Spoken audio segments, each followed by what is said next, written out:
Israelis are angry. They are furious and are asking answers.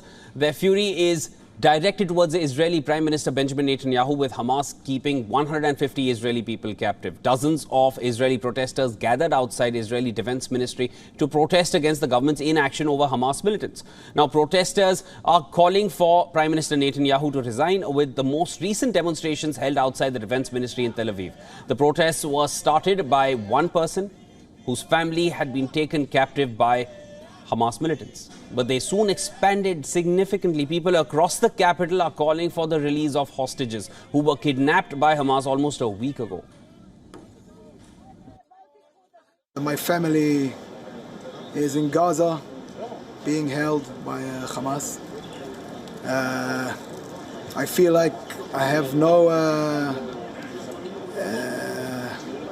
help and salvage from anyone.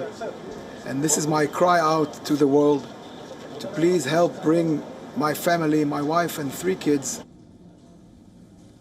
The shelling is fueling the already grievous anger among Israeli citizens as barrage of rockets trigger sirens across Israeli cities, with Netanyahu government not taking any serious actions as per the residents in Israel. Now, civilians are livid with authorities.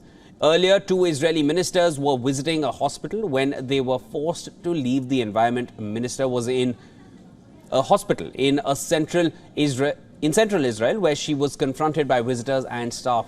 One of the visitors can be heard saying to the official that "You've ruined this country."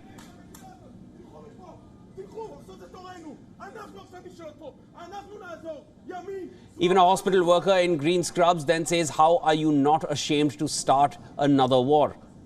In another instance, the transport minister was paraded out of a hospital in Tel Aviv, even with security officials present. One of the hecklers threw what appears to be a can of white paint at the minister's car.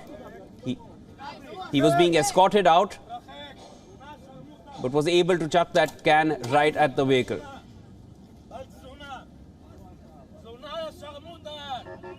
Meanwhile, the chairman of the Israeli National Security Council has said that they bear responsibility for what happened as a result of the Hamas attack. He added that there will be an investigation into the negligence that allowed the Hamas attack, and they are currently focusing on ending Hamas in Gaza. The chairman also added that they did not receive any intelligence information before the Hamas attack.